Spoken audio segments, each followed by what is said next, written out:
Good morning, everyone. I think we'd better make a start. My name's Neil Stewart. I'm Chief Executive of Neil Stewart Associates and Policy Review Intelligence. We're the producers of the Maternity, Midwifery and Baby. So what we're going to try and do today is take a look at the year ahead into 2017 on maternity, midwifery and baby. Next year we will have 5 exhibitions covering the whole country. We're adding Bristol and Edinburgh. We did a sort of straw poll amongst all the exhibitors and other people we work with as to, and I have to be very careful, but of course Bristol did beat Cardiff and Edinburgh did trump Newcastle and Leeds, to give a national footprint. And secondly, as those of you that have attended our events will know, that besides the hundreds of people who come along, we run a full programme of conferences and seminars that are curated by Sue Macdonald, who will speak to you in a moment. So we're looking ahead to next year, not just to try and figure out the 5 programmes, but from my point of view, we're also going to be creating up to 30 hours of professional and specialist television, and we now have a back catalogue of over 50 hours of midwifery and maternity and baby and charitable presentations, which are used quite widely. The Open University has an open licence to use all of them. We've discovered that quite a number are used in places like Uganda, where people can access them from overseas. Quite a lot of people take them in 2s and 3s and use them as I was running it here, and run their own conferences. And there will be, on the day of each of our events, there are quite often rooms like this in schools of midwifery and in hospitals where it's simply open licence and people come in to listen to the presentations. And that's part of the new way in which this professional area is evolving. And we call it narrowcasting, because gripping though Sue is when she's on song about midwifery, by and large you wouldn't really watch it if it wasn't your day job, but that we think is the value. So that was actually a compliment. It may not have come out like that. So let's just look at, so that's what we're trying to do, and we're going to give you our views and ideas about what's coming up and try and let you see midwifery in the round and what's happening in the maternity market, and also give you a chance to ask us questions, test your own plans, your own business plans, when you think things are going to happen. It's a two-way process, and hopefully when you go away from here you'll be better informed. So this is what we're trying to do. Issues that will arise in the coming year. There are basically 4 categories that we try and look at. The maternity and midwifery agenda, which Sue will cover a large amount of that. We have Elizabeth Duff from the NCT, will give you a wider view about what is happening in the mother and baby market, if I can put it that way, demographics, bits of government policy, and the kind of issues that might well have an impact on your own business planning and what you're planning to do. I will cover a number of government and regulator issues, things that might land on midwifery, along with what's called events and storms. Famously, the Prime Minister, Harold Macmillan, when he was asked what did he most worry about in politics, he said, "Events, dear boy, events, the unexpected." And I think Brexit falls into that category and may have, although we're not sure, may have quite a number of disruptive effects on the day ahead. So that's the introduction from me. I'm now going to hand over to Sue. We're going to record the presentations, which will be made available in the podcast, but all the rest of it is off the record, and we'll send it out, and hopefully we'll see quite a number of you next week in Manchester at Old Trafford, and do some planning for the year ahead. So I'd like to introduce Sue Macdonald, who curates and helps edit and plan the agendas, and who has the difficult job of trying to figure out whether things should be in February, in June, when people are going to be most interested in it, when it's going to be the burning topic. She has background in the Royal College of Midwives. She's very well known across the sector. And we've been very pleased and privileged to have her work with us. So, Sue, over to you. Well, it's nice to see some familiar faces. I'm really pleased you managed to make it through the transport challenges. So, as Neil says, I'm going to be talking about the year ahead. Now, when Neil originally talked to me, it was a little bit broader than a year, I thought, but it's come down to a year now. And I'm just thinking, I'm sure you've all heard of this famous phrase of the only thing that's constant is change, which is Heraclitus of Ephesus. So it's fairly old, and it's fairly true, I think, because that seems to be the one thing that ever since I became a student midwife, and then a midwife teacher, and then worked at the college, everything's changed, and everyone's talking about change and how are we going to cope with it, what are we going to do next. Nothing stays the same. But it's the changing bit that actually finds us our purpose. He also said that, so out of the words of Greeks. And I know that I've got a limited time, which is why I've got my stopwatch there. And it always seems to me when I'm doing the conferences that this is the bane of my life, because I'm always trying to make sure we're keeping to time so that the midwives and the student midwives get to go and see the exhibitors, and actually everyone gets a fair set of time for their sessions. So when I was thinking about this, the sort of challenges and opportunities is that I, as a midwife and a midwife educationist, really feel. I think you can see that the big things are the ones in red, like the NHS pressures and politics and money, and the two are very much entwined.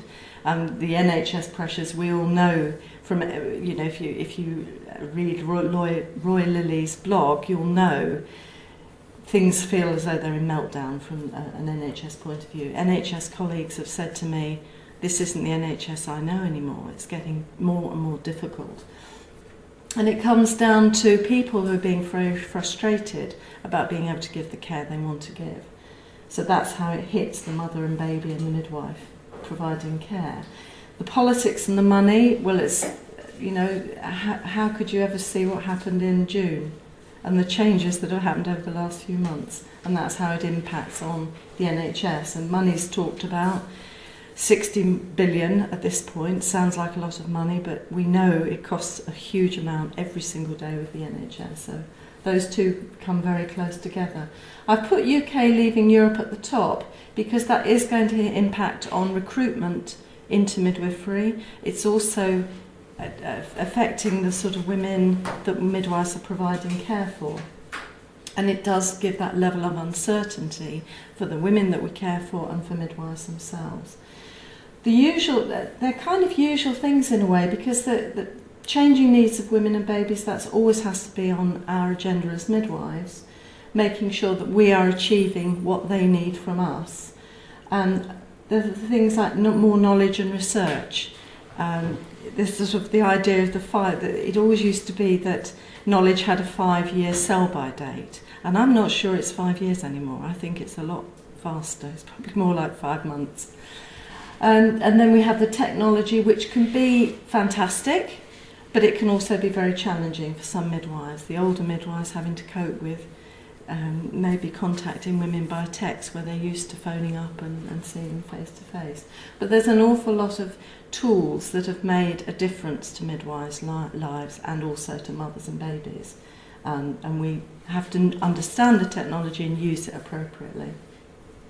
The changing policy is a little bit more of what I'm going to talk about in a moment, but that's a kind of positive. I'm not sure if the NHS pressures, no, I think they probably are a bit of a negative. And then, above all, the need for compassion, kindness and openness, and that very much has to drive the provision of care that we have. So the key developments, and these are just the sort of edited highlights, if you like, and I've started off with globally because I think it's important, and I think midwives would understand that importance of knowing that we're global and we have to be aware of global issues. We can't just think we're UK and that's it. We have to be thinking broader. And the people will probably be very familiar with the Millennium Development Goals, which have now been superseded by the 17 Sustainable Development Goals, which have a whole series, I think it's 169 different targets, which are driving practice all over the world. One of the biggest developments has been the Better Births National Maternity Review in England.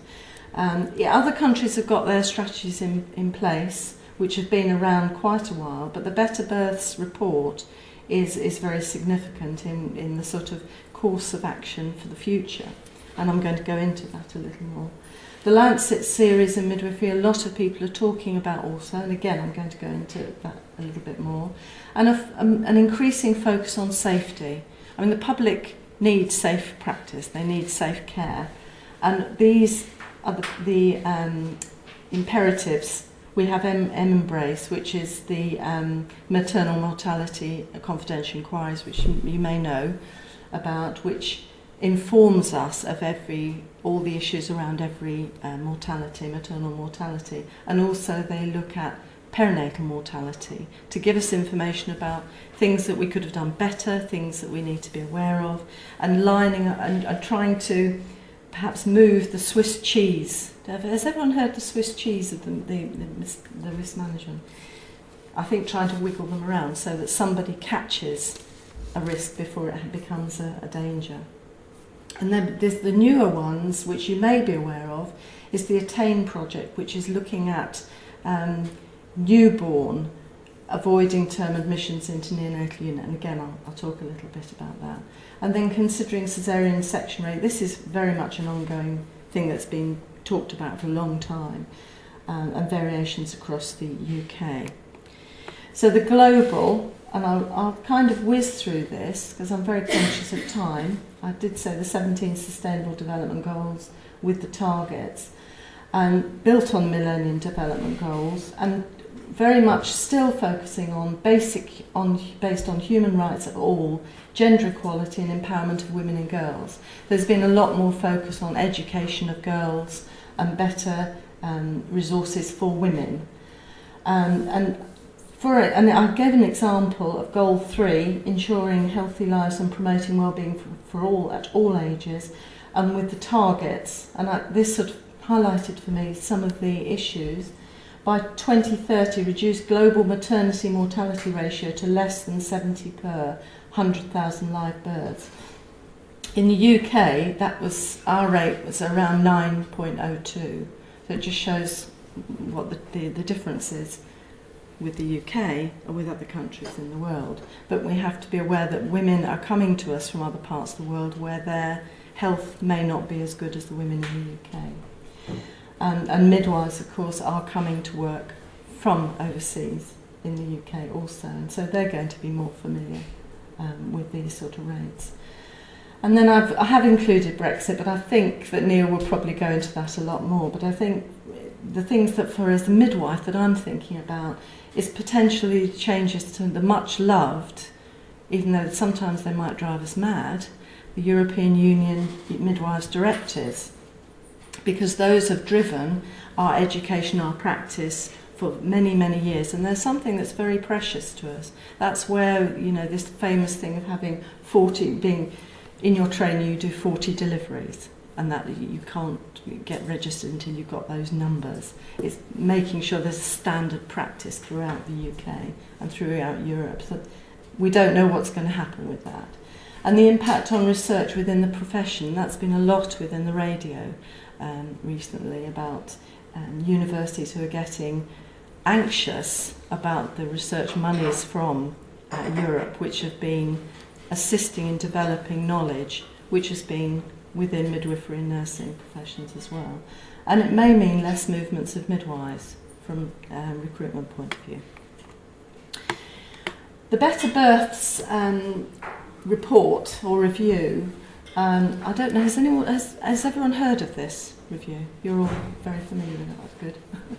There's been a wide-ranging examination, and it was Baroness Cumberledge who did the earlier Changing Childbirth, which probably you're all far too young to remember, but it was some 20 years ago, which is quite shocking. But it was a similar sort of sound to it, except this one has specified much more action points, and they came out with a vision for maternity services across England to become safer, more personalised, kinder, professional and more family friendly, where every woman has access to information to enable her to make decisions about her care, where she and her baby can access support that's centred around their individual needs and circumstances.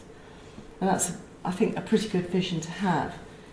And she countered that, or not supported that, with for staff to be supported to deliver care, which is women-centred, working in high-performing teams, in organisations which are well-led, and in cultures which promote innovation, continuous learning, and break down organisational and professional boundaries.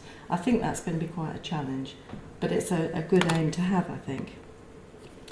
And the report had 7 key priorities, which are all things that I think most midwives would want.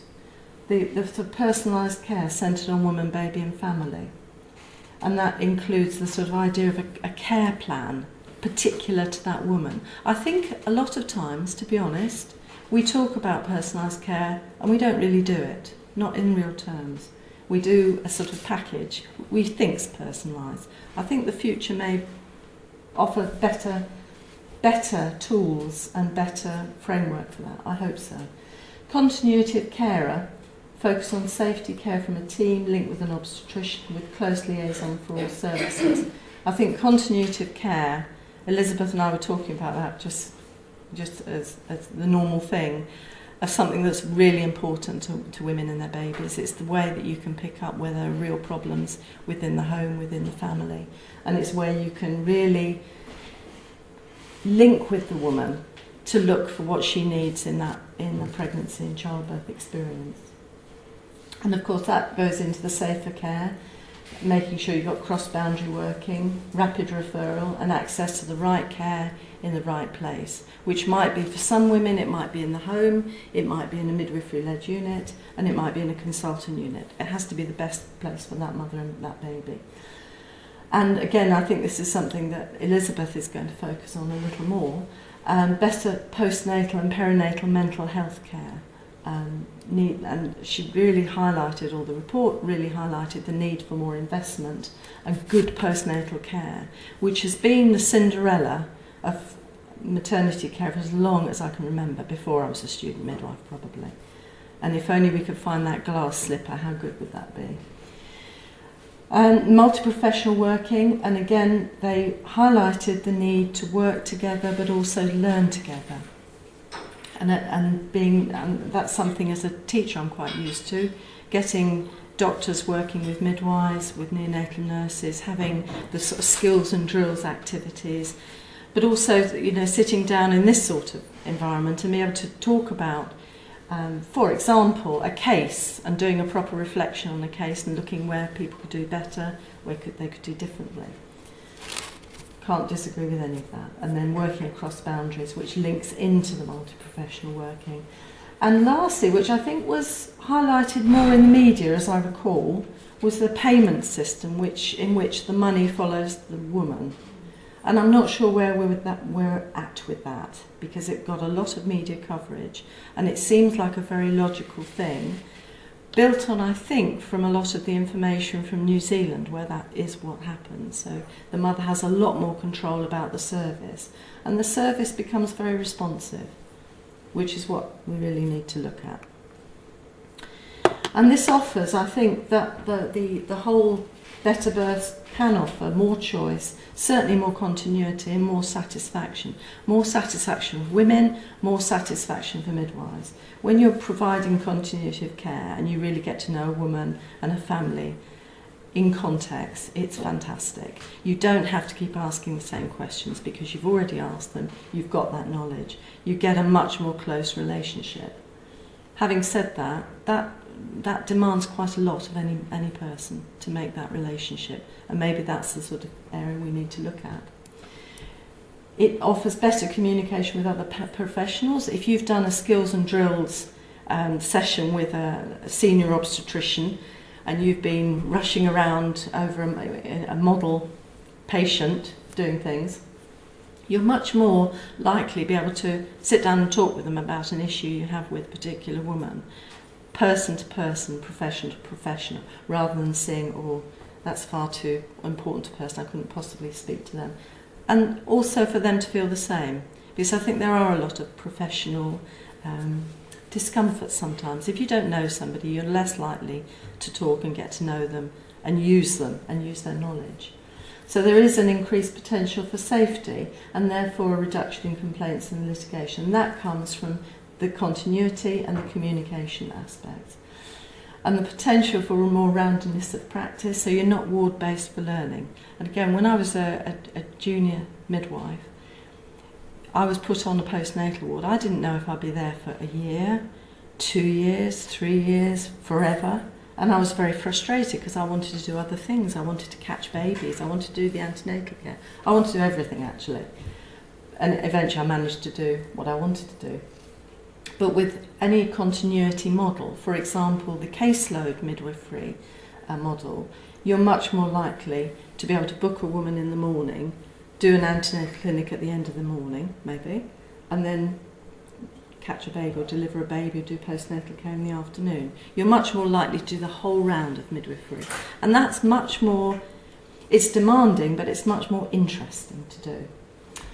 And there's an increased option for home births. We still have quite a low rate of home births. I think it's about 3 point something, but again, Elizabeth will probably pick me up on that.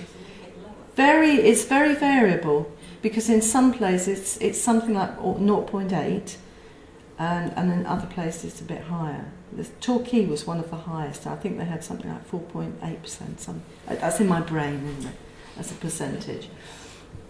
And midwifery-led units. So there's a lot more midwifery-led units, and again, that gives more continuity and satisfaction. And I guess the only question I had in my mind was, have we been here before? Because I was thinking of changing childbirth. Because after that, there were a lot of changes. And then because it wasn't funded properly, it wasn't sustainable. And it was left a sort of distinctive dissatisfaction with midwives. Probably not with mothers, because I think they got the good end of it, really. Positives: midwifery is a very popular career.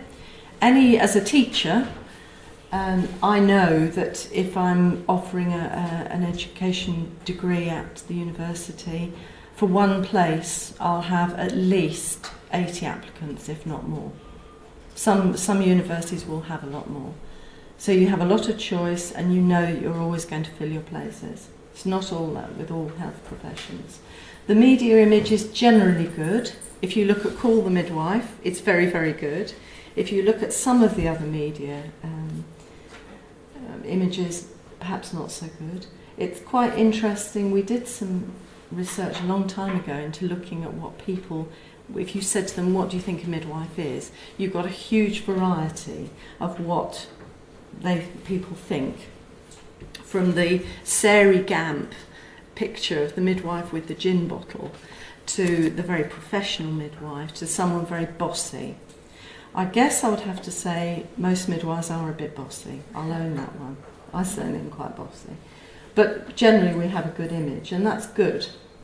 That's positive. And the choices and career pathways are very good. You have a lot of clinical leadership, consultant midwife posts, teaching and research. So there's a lot of choices for anyone who comes into midwifery.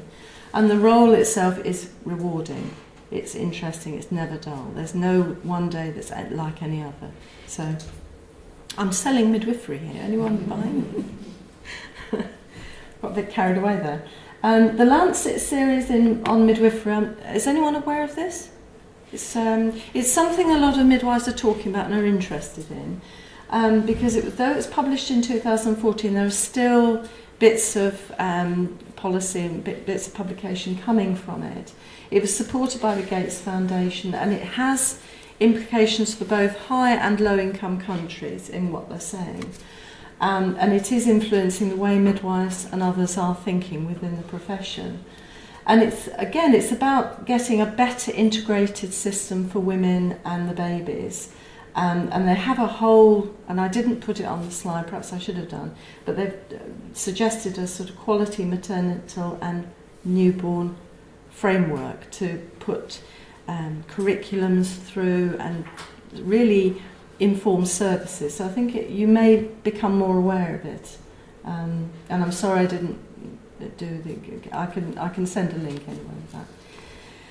And the implications are quite huge because it's about reducing maternal and perinatal mortality throughout the world. And again, it does have implications locally as well as internationally using that. And it's about moving from a very fragmented system to a much more, we're back to continuity, I think, focused on identification and treatment of pathology, much more to skilled care for all. So there's been a whole past life of you're either high risk or you're low risk. Whereas with this whole series is saying you're a mother, a pregnant woman, to be a mother, and you might be at low risk at this point, and then you might move to high risk, you might move back to low risk, and it's about normalising and providing care that's appropriate to you at that time in your life. So it's quite exciting in a way. And it's about addressing social inequalities and empowering women and families, huge part. It's more multidisciplinary working, that sounds familiar. It's good, efficient CPD, lifelong learning, that's very close to my heart, and to Neil's, whether he likes it or not. The QMC being used for curriculum planning, and I'm thinking about student midwives now, so they'll become more familiar with this.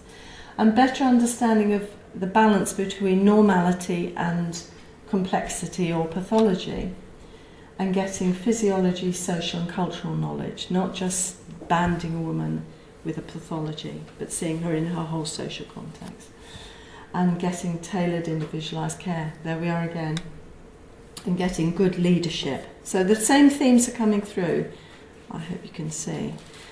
I didn't know if anybody knew about this particular project, which is being led by NHS Improvement. It's a programme of work to really look at reducing harm and avoidable admissions to neonatal unit and keeping mother and baby.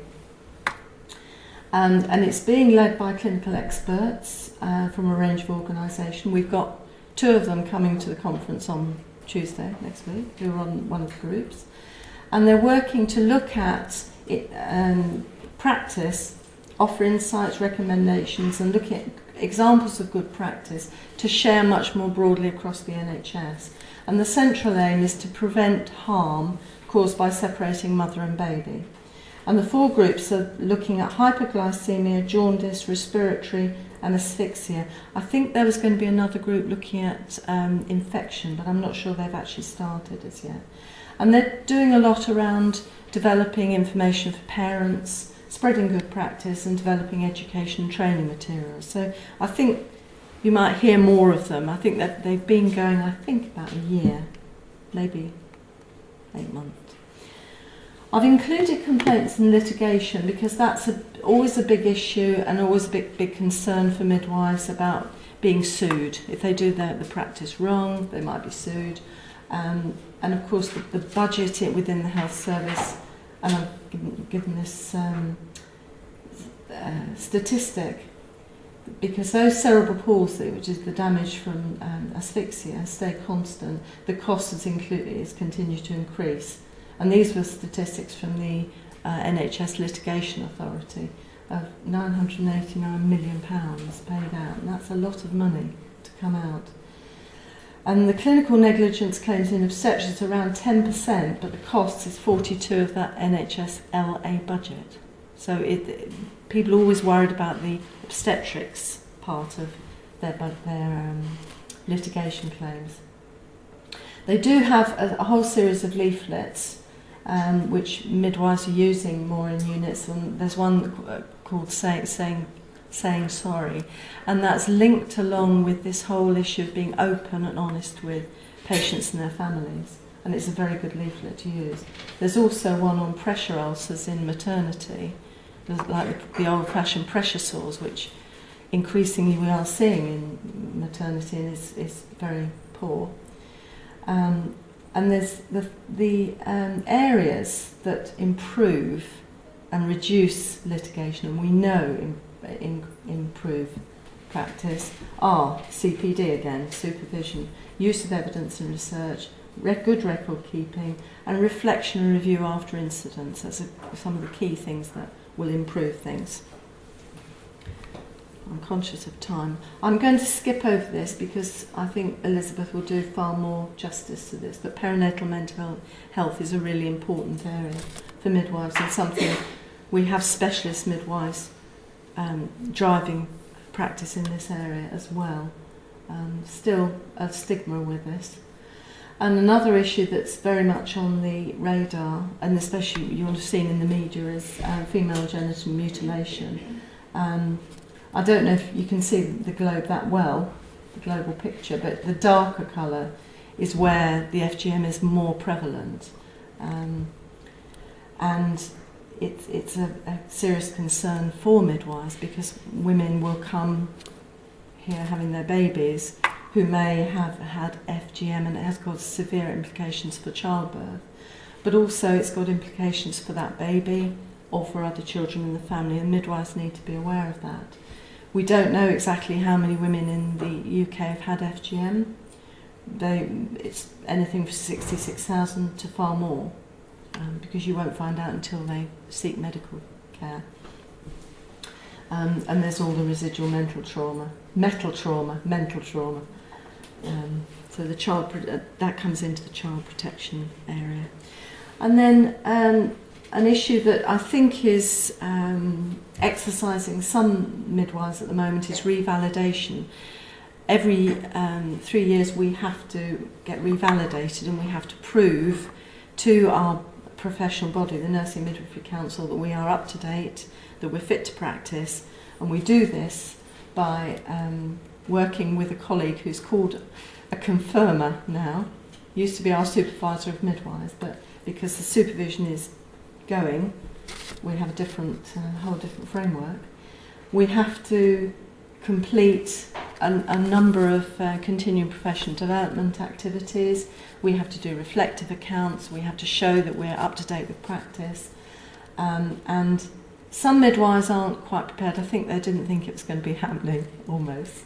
And some are very well prepared and gone through the process. It's really come on board this last year.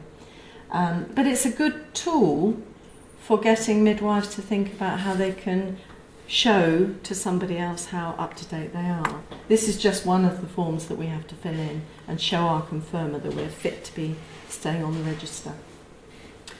And another area where midwives are, and I would say the whole maternity service is focused on, is the leadership, and consistently this comes up in all the big reports, all the confidential inquiries, that leadership is important. If you get good leadership, you'll get good multi-professional working, you'll get good teamwork. Where you haven't, you'll get something like happened in Morecambe Bay, where one team aren't talking to another team, and it's the women and babies who suffer, and we can't have that happening again. But there is a need to talent spot and support potential leaders. Notice I have the tall poppies there as the illustration. That's not just because it's pretty, tall poppies. And we need to support leaders, and that includes midwives supporting their own leaders. And that came from me as I was thinking about one of our speakers that we've had a couple of times, Bernie Duval, found some very interesting work around how people see leaders, how midwives see leaders, how leaders in the profession see themselves, etc. Very interesting. And being able to provide leadership opportunities, job swaps and shadowing and that sort of thing. So, and I've got a bit of technology. I've got some on me. Does anyone wear Fitbits and that sort of thing? You see, we're all into it. This is a big thing in maternity, and I think we should embrace it and enjoy it where we can. So personal technology, maternity tools and technology. The Baby Buddy app for the phone has been fantastic. A lot of people are using that. And that's something that, again, empowers women.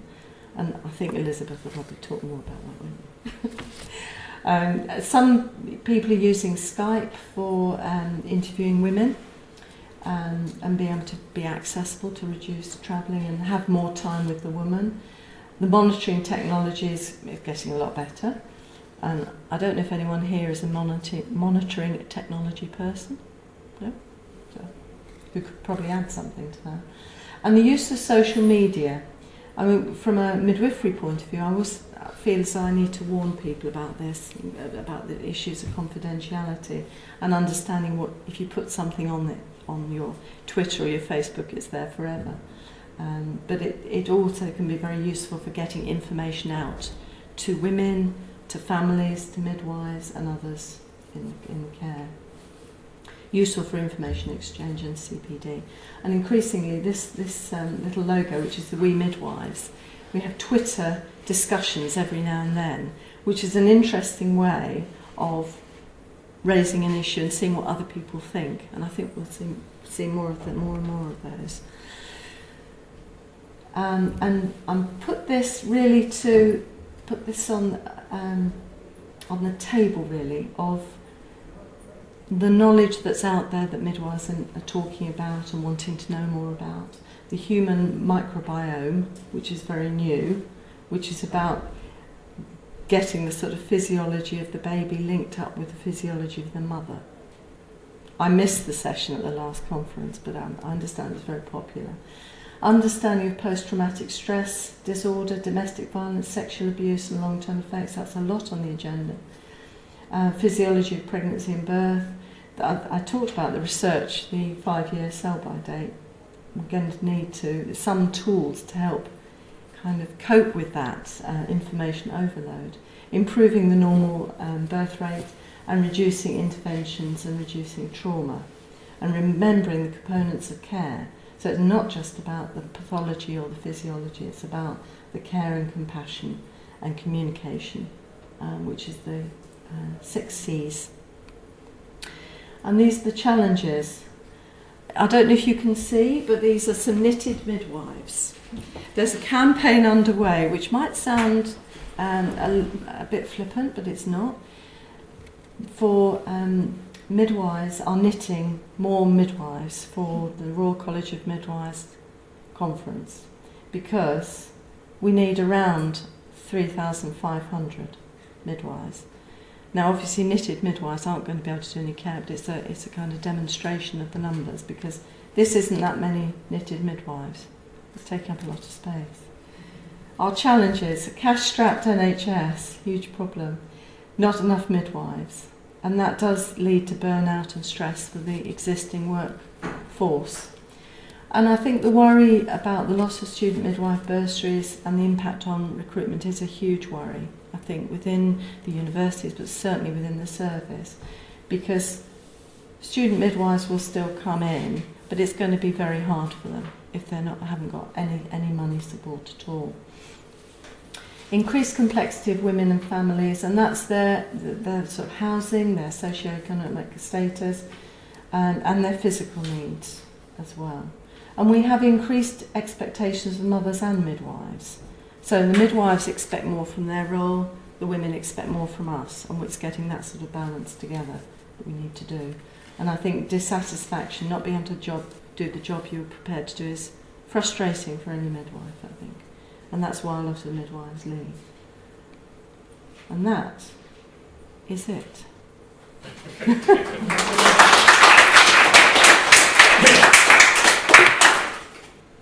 Okay, well, the second part, we're very pleased to get Elizabeth Duff, who's the policy advisor at NCT, to come along.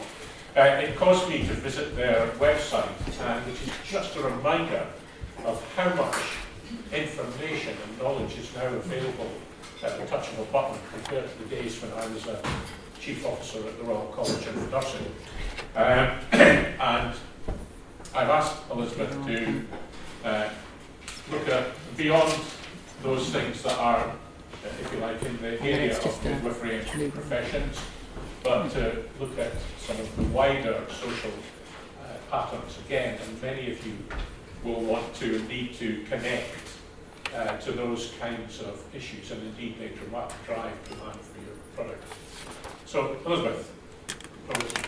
Thank you very much, Neil, and good morning. Lovely to see people here on a lovely autumn morning. I'm not sure if I'm a bit chilly here, but it's lovely to see the sun out. Anyway, so that's me. I'm a senior policy advisor at NCT, and there's a few brief lines there about what NCT does, as Neil's been saying. We support parents, we provide them with information, and we try and bring them together with each other, which is one of the most important things for new parents, so they can make friends, their babies can make friends. We know we're 60 years old this year, and we know of people who are still meeting up with their the friends they made in NCT antenatal classes, and their children and grandchildren even meeting up. I'm afraid this is actually my own grandson, Dylan, and as you can see, he's looking at the future, and quite rightly, he's going to need to know probably a lot more than I do. But he was born earlier this year, so that's reopened my eyes to a lot of things about maternity services, which I was keeping up with in general, but it was a great opportunity to actually see my daughter going through the care she received in pregnancy and labour and birth and postnatal, and see what was going on, which was absolutely fascinating. And fortunately, Dylan is the result, and he's looking okay. So, on to the sort of things that Dylan and I have decided are happening in the year ahead. And one big thing, I think, has got to be the increasing number of choices, risks, understanding of risks, the decisions that women need to make. Sue has rightly talked about a lot of the things that have come out of the National Maternity Review and highlighted in the Better Births report.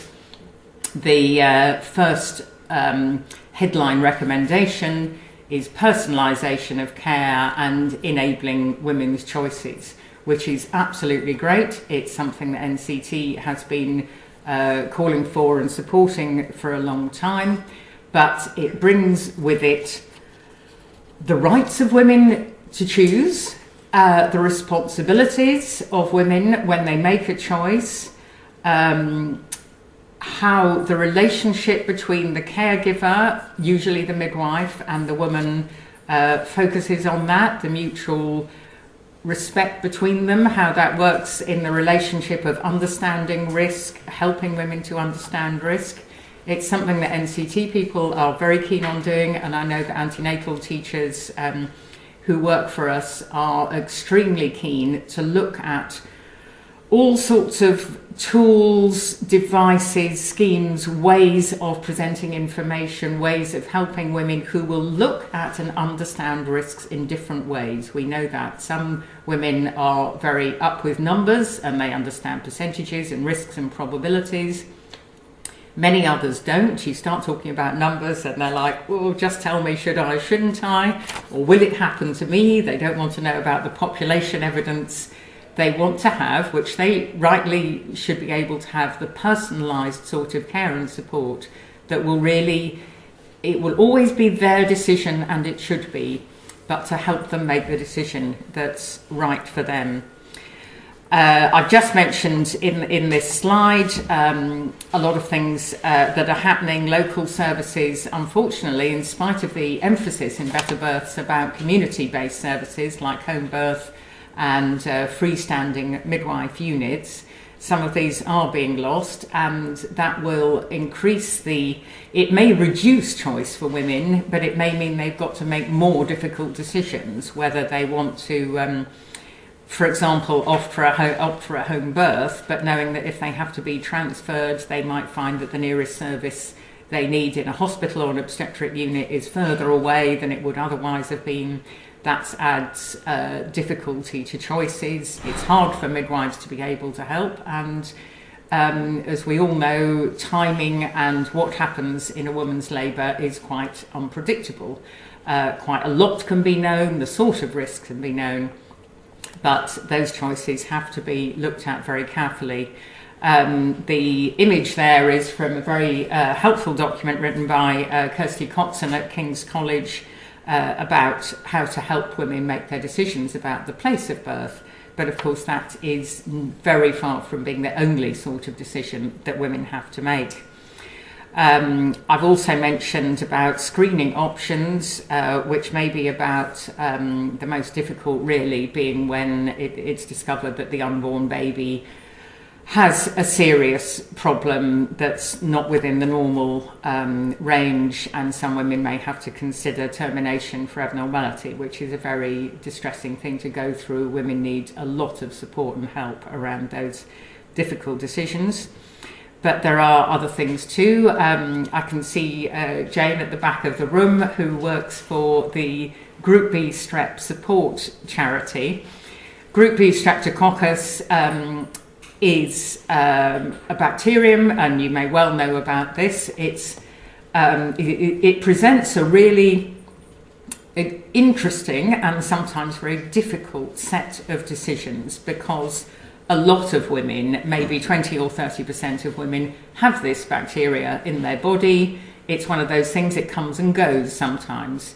It's not dangerous in itself generally, but during a birth of a baby, that woman may transmit it to the baby, and the baby may become ill, and the baby may become very seriously ill, and there are deaths from this. So that's obviously a very serious situation. But there could be an option to test every woman during her pregnancy to see if she is carrying this range of bacteria, and give her antibiotics. But that would mean that a very large number of women are given antibiotics, which in fact, in retrospect, wouldn't be needed. So Jane and I were both at a workshop arranged by the Department of Health earlier this week, so it's a very key issue at the moment. Unfortunately, the rates of infection are rising slightly in this country, so it needs to be addressed. And there will probably in the future be a lot of decisions that women need to make. There are possibly a vaccine coming up. There may be more specific and rapid tests coming up. There may be tests that women can use themselves in early labour. There may be different kinds of antibiotics. So it's a massive range of products coming through. Hopefully some very good things that will target the right women and babies in the right way, so that the best treatment can go to the people who are genuinely in need, which would be fantastic all round, and I think that's what we all want. But meanwhile, there are obviously the questions of too many antibiotics, which is a big question worldwide. I think the UN has been working on that, and there was a landmark decision on that recently. So a lot of massive things around these options for screening choices and decisions. Here is another big issue which I'm sure you'll all know about. I was just looking at the statistics that come out from the Health and Social Care Information Centre in the NHS, and I thought these two at the top are really quite striking. So that's 20% of women obese with a BMI over 30, which does mean these women are likely to encounter really considerably higher risks, both during pregnancy, because obesity does raise the risks of miscarriage. It also raises the risk of stillbirth, and it raises the risk of a complicated birth. The other end of the spectrum, 8% of women are quite seriously underweight, which can mean they're lacking the right nutritive components in their diet. Both excessive weight and excessive underweight can be symptoms and signs of either physical or mental ill health, and that puts a stress on services. Midwives obviously know quite a lot about this, but they need to work with women to understand the background to why their diet has not really brought them within the safe and healthy range of BMI. And of course, either of these can actually be a sign of very difficult social circumstances, and we know there are quite a lot of families on very low incomes who may be literally unable to put enough food on the table in spite of there being food banks and so on. or others who are only really able to access quite unhealthy food, which can, so they're getting enough calories, but they're rather the wrong sort of calorie. I don't see this going away, so I think we are looking at a lot of complicated cases of women going through maternity. This is a topic, as Sue was talking about, and it's a massive, massive topic. We're talking about parents, children, small children using technology. A lot of, our charity supports parents through to the age of their children being about 2, and we do know that children of 2 or less than that are already being entertained by cartoons on their mum's or dad's iPad and so on, and for short periods certainly there seems absolutely nothing wrong with that. You know, they're learning sounds and shapes and colours and all sorts of things by that stage, so seems absolutely fine as long as they're not left too long, and there is emerging evidence about that sort of thing. Clearly, as Sue was saying, there are huge benefits for midwives and women in their pregnancy who are able to communicate better, to get a lot of resources online. Finding out which are the best resources are slightly another question. There can be some quite poor, not evidence-based information coming off the internet, and helping women to understand what are good sources and what are not is something that our NCT antenatal preparation will be touching on, and helping to signpost women to the more reliable sources of information and help them understand how to use the information that's out there.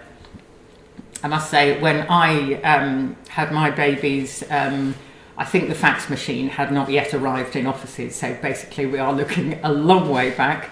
But I did join the NCT, and I ran a postnatal group that brought women together for friendship and general support. And I was telling my daughter, who's obviously just had a baby, about this, and she said, "Just a minute, you didn't have the internet, did you?" And I said, "No." She said, "You didn't have mobile phones, did you?" And I said, "No." She said, "I don't believe you could run a postnatal group." Needless to say, she's in the same sort of group, and they're all on WhatsApp, and they're all looking at the internet, and they're all emailing and texting every hour and so on. And she literally could not understand how I ever got in touch with people with one landline. And occasionally we would write postcards to each other, which seems utterly unbelievable now. But this shows the sort of rapid pace of change, most of which is enabling better care, better networking, better information spread, which is great.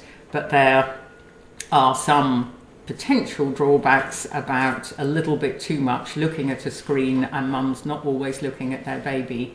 And I know there are some more research coming out about this, and some joint projects. I know the Royal College of Midwives, for example, is talking to the Royal College of Speech and Language Therapists about what we can do, and NCT has also been involved in some of this work, about making quite sure that mums and dads are talking to their baby, and not thinking they're talking to their baby, but actually looking at their phone all the time, because there has got to be that balance, and babies need to be talked to from very early on, if not even when they're still a bump, and learn about conversation, about taking turns, about facial expression, and lots of other things about social and communication skills.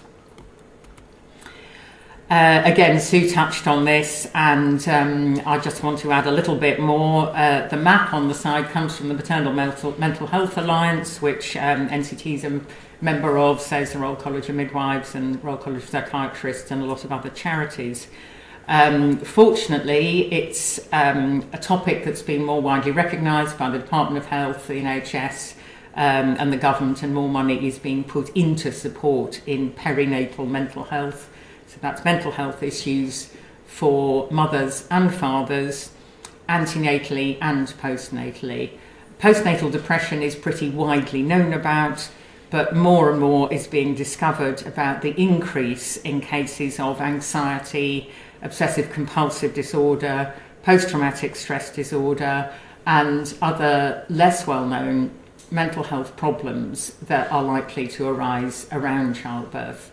They're also throughout the whole of society. We know mental health is sort of rising up the agenda, and there's a lot of emphasis on the parity of people being treated for mental health problems, and they're being given the right sort of seriousness in the same way as physical health. And often, of course, there's a crossover and interdependence between people with poor physical health or a particular condition and experiencing depression and anxiety about it.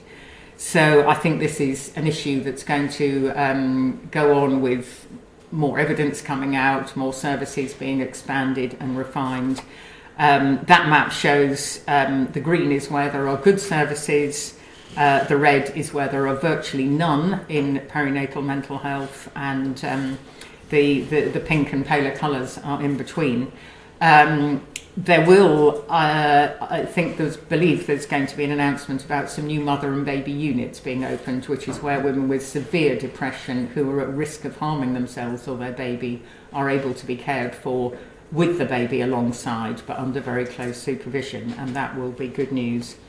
But we also need a great many more community services to help women with mild and moderate issues, and that's something NCT is doing through peer support, which is being we're training a lot of people out in communities funded by the Department of Health, so we're hoping to expand that in the near future as well. This is something that's come up again, I think an increasing issue. The Royal London Hospital in June opened this new service for women who've experienced in their past rape or ongoing sexual abuse.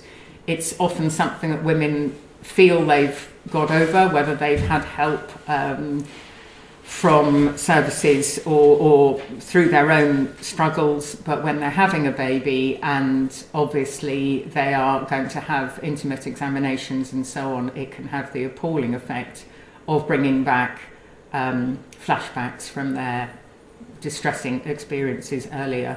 Again, the Royal College of Midwives, I know, is looking at this, trying to help training for midwives who can inadvertently say something that ends up being quite disturbing to a woman who's had these horrible experiences in her past. And I think there are estimates that it may be 1 in 5 in some areas, probably city centres. It could even be higher than that. So it is going to be a big issue, and I think more and more will be understood about this in the early future. This again has been in the news very recently. Something was reported in The Guardian yesterday which suggested that allergies, particularly to eggs and to peanuts, are something that might be addressed by babies who are beginning to be weaned off milk at around 6 months, that giving them egg and peanut products quite early on may actually reduce the risk of allergies. This is quite contentious. There are obviously some women who've worried about allergies, perhaps because there are a lot in the family, may think that's exactly what they should avoid. So that's going to be more difficult decisions and choices for parents, and a lot of support and information needed from health professionals and charities such as ourselves. But this is, I think, very few people could be unaware about the rise in all sorts of allergies, and particularly worrying among children who, of course, young children can't regulate their own diets, and infants who go to nurseries and so on. We have to be extremely careful what babies are given, and the worst result, of course, is anaphylaxis, which can be fatal. And this raises all sorts of questions about why there is such an increase. And again, there are, Sue mentioned the theories about the microbiome, which is all about the bacterial and microbiological environment that a baby's born in, how much the baby gets the immunity and gets the same set of bacteria that their mother has, which may help them to resist allergies and resist infections. There's more research about the different sugars that are present in breast milk, so that breastfed babies may actually be taking in certain sugars which themselves eat the bacteria of some dangerous infections. I mean, this is fascinating stuff that's going to come out more, I think, over research coming through. But of course, women whose babies are born by caesarean section, the baby is not exposed to those bacteria as it travels through the birth canal in the same way, and there is some suggestion that babies born by caesarean will benefit from actually being in contact with the vaginal fluids that are present in the birth canal, and that's one possibility for future care. And of course, women are also wanting what's being talked about, the natural caesarean approach, which is very much sort of, it's still major surgery, but very much making sure the baby is put with the skin to skin with the mother straight away, early breastfeeding and things like that, so that the baby is very close within the bacteriological environment of the mother, which hopefully will keep the baby healthier, help the baby to resist infection more and to reduce allergies. But this is emerging science, and I don't know the answers anyway. My little picture there is actually a picture of some notes that my daughter were making. This is my other daughter who does a lot of private catering, so she always had to, every time she's cooking for a group of people, she has to know, is there a vegetarian, is there vegan, who's got dietary restrictions, who's got allergies, and of course it's extremely important. Any social occasion, any eating out, people with allergies have to be very careful, and the same for babies and children. So that's the end of my slideshow, and a very, very quick run through really of the sort of issues that, a bit off the top of my head, and help with the superpowers of my grandson, we've decided on the things to be looked at over the year ahead. So thanks very much.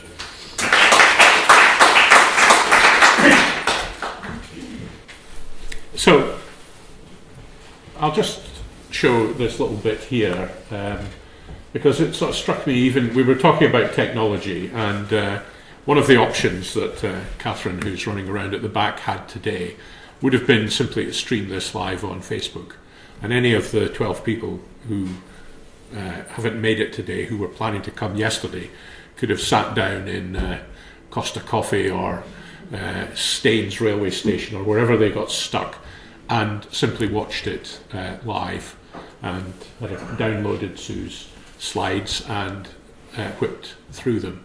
And I think increasingly everyone is having to figure out how to populate these new channels, which have become quite robust. I was involved in conferences in the late 80s for Royal College of Nursing and other people, and we were filming and broadcasting at that time, but we were putting them onto discs. I never actually met anybody who watched them. And certainly if you tried to watch it on Wi-Fi in Britain, you could, a half hour could quickly become 3.5 hours with the buffering. And it's really actually only recently that a lot of these technologies have become robust and trusted. And it's only recently, of course, that the NHS has simply said, yes, you can use mobile phones inside hospitals and things. But also, and more interestingly, they've said that professionals and others can start looking at using their own devices and communicating, and using things like Twitter with all the caveats and difficulties and things. But yet the advantages are often perceived to outweigh them. So a little, I'm going to try and give a little bit more of an outside perspective on midwifery and where it sits. The first thing is about this shift to the role of the employer. There's been a long debate through the past century about who runs and controls the professions, and midwifery, medicine and others, and nursing to a degree, have been very successful in maintaining control over their own profession in a way that things like architecture and engineering didn't. The significance of the collapse of the rail bridge at Dundee was that the Royal Commission held after it said that people who were engineers and road architects could no longer practice without being properly qualified, and they put it in the hands of universities. In other words, the state took control, and in the industry the employers had control. And really, midwifery, nursing and medicine have avoided a lot of those structures and kept a degree of control. and after what happened in Morecambe Bay, there is going to be a shift, and it will give the employers much more scope, and the senior midwives will be working for the employers, and the midwives will know that they're working for employers. Now, there will be negatives in that, but there will also be positives across shared training. It'll open up new possibilities, like the fireman that brought us here in his taxi job this morning. And that kind of realignment, or what's called business process re-engineering, has been going on for quite some time, and I think we may see more of that. I think Sue covered most of the midwifery agenda, the language that they use. When I went to work for the Royal College of Nursing as their Chief Parliamentary and Communications Officer, they asked me to look at it from the outside. And we had quite a big battle, because what I was looking at was a female workforce with an average age of 26, overwhelmingly women, whereas the senior people all wanted to talk about paediatric nurses and cardiac nurses and district nurses. They were nurses. And I said, well, you've got to remember also that they are women, and they're women of a particular age, and they are interested in all the other things that they were interested in, which were not necessarily shared by the Council of the Great and the Good.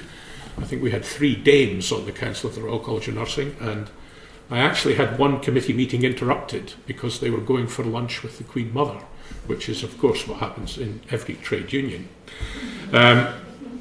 The key thing about that is that, so when you're looking at how you reach midwives, you've got to remember that quite a lot of them have already been through nursing. I think, is it still over half have been through?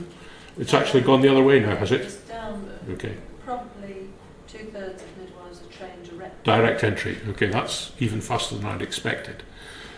So you have people who are Generation X, you have people that are Generation Y, and you have people coming right through who are millennials. And the values that they bring touch enormously on a lot of the issues that Sue and Elizabeth were talking about. So the global objectives, which may seem to outsiders to be professional and managerial chit-chat, actually midwives embrace these kind of things very, very strongly. And a lot of them, the numbers that look to see whether they can spend time working abroad, they have an ambition to do it, whether they carry it out or not. And if you want to be close to them, you need to understand that. The female genital mutilation seminars that we ran at the previous events were absolutely mobbed. The connection and the commitment would have made political parties' eyes water, the determination to change things. So again, when you are thinking about how you present to people, that is quite a significant change. But there are other changes coming as well. Devolution of the health service, the first experimentation in Manchester. But in 2017 there will be elected mayors in Birmingham and a number of the other big cities, all bidding for greater control over health and arguing that midwives should perhaps go, in some cases working in the community, the way of health visitors, more closely integrated into local government in a way that was more common prior to 1974. So again, you might find that you're dealing with different purchasers and different commissioners. We're in the middle of a period when we've just discovered, which a lot of us sort of knew, that the clinical commissioning groups are actually being herded into about 70 sustainable and transformation groups to try and do common purchasing. But nonetheless, as we heard on the radio this morning, that can lead to national variations. So they were talking about the differences in access to IVF treatment. And in fact, the north-south divide may for once operate the other way, where the Scots and others are making provision for up to 3 rounds of treatment, whereas a number of authorities in the south are saying that there'll be much less. And that is also the kind of thing which could lead to changes in the way that midwifery services are provided. In the policy wonk world that I come from, there are these fantastic terms about which they talk about in university education: co-creation and co-production, where the teachers and the students have to work together to get the outcome. When you use that kind of language in midwifery, it's blindingly obvious that it's a co-creation process that's going on. But the way in which they work together, the personalisation agenda that's been developed in places like New Zealand, the ability to take the money with them and therefore to choose their service or to choose between public services, all of that could, if you like, disrupt the markets or change the markets that you are working in.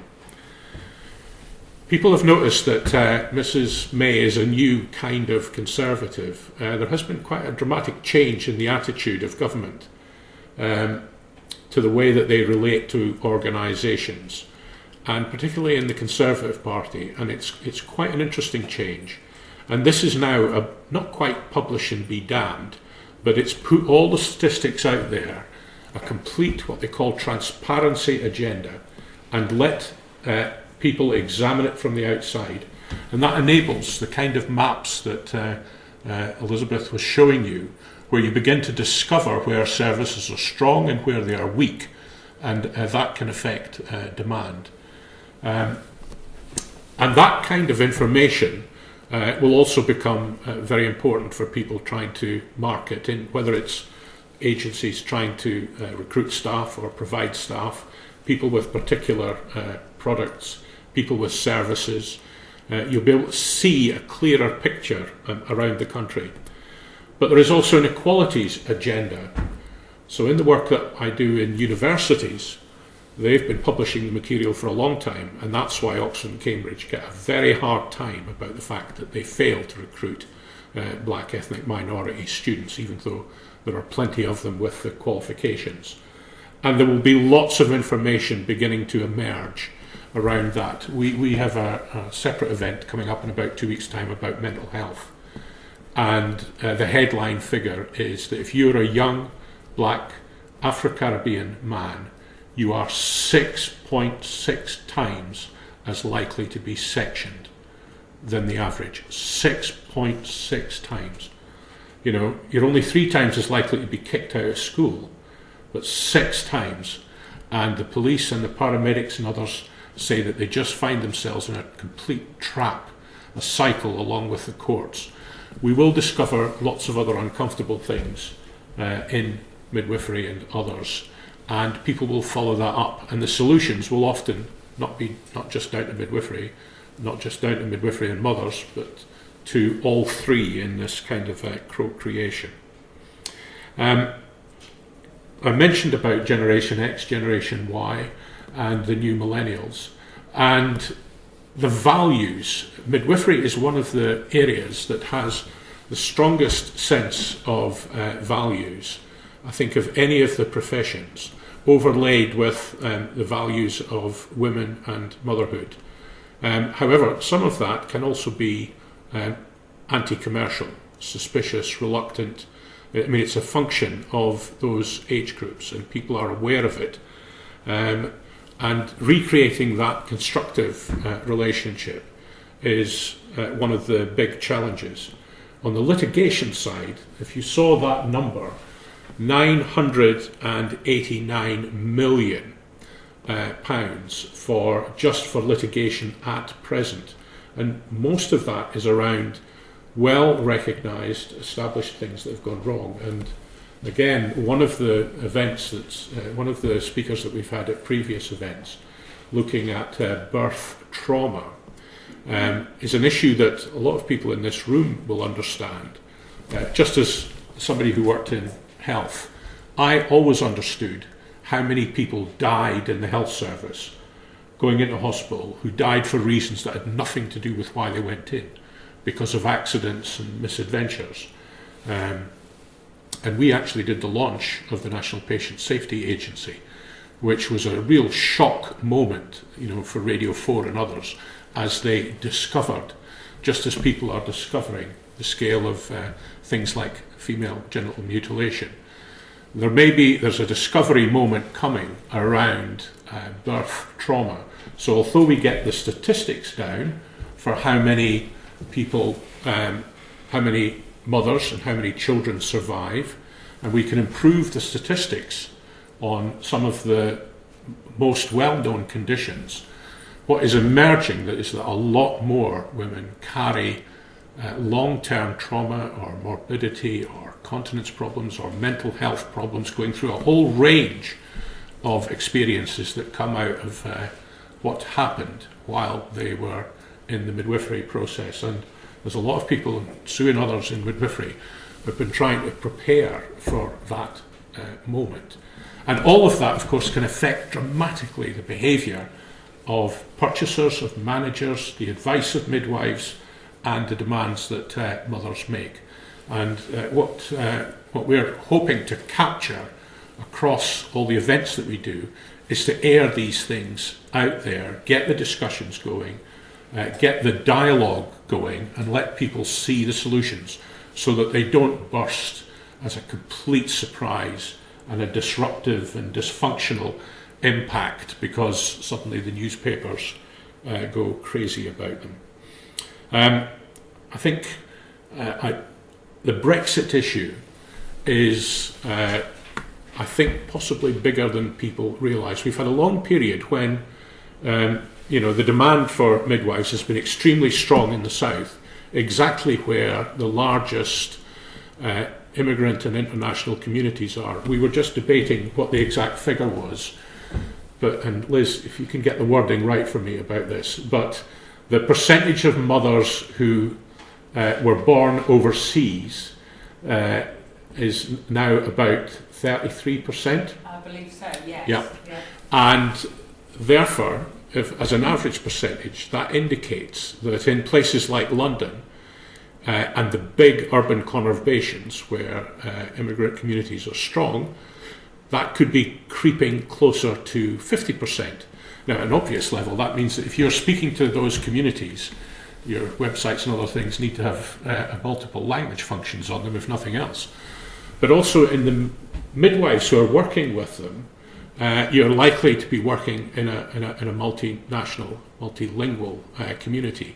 And even though people have a command of English, they always appreciate the effort that is made to reflect in their different communities.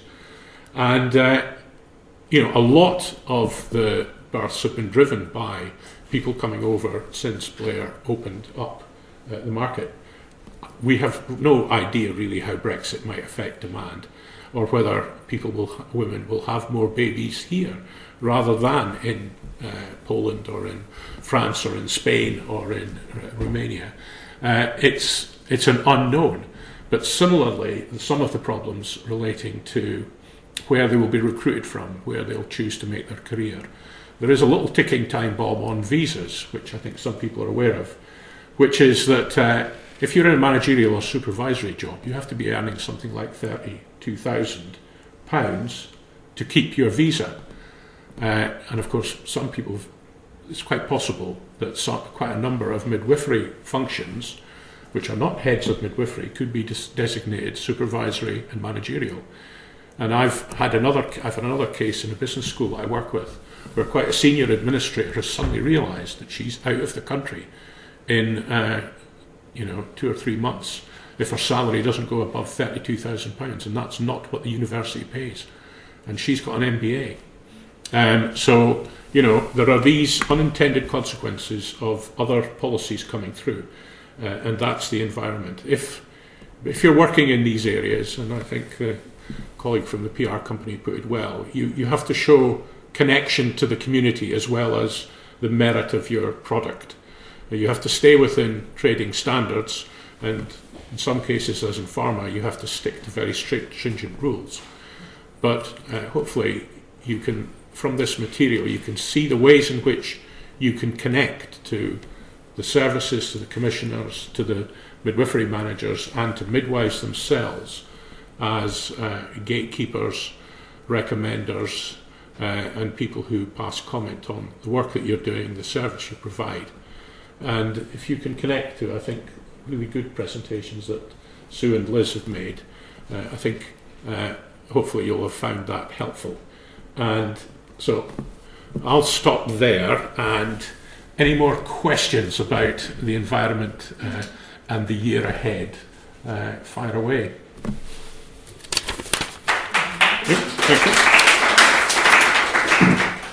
Okay, right. Well, I hope you find that useful. We will send you a sort of podcast. You've got Elizabeth and Sue's slides. Feel free to share them with some of your planning and marketing and product colleagues over the year. We will all be in touch with you about the exhibitions. If you want to pitch ideas for seminars and proposals to Sue and myself, that process of curating goes on all the time. We'll all have access to the online catalogue and be able to see how other people are now mixing channels.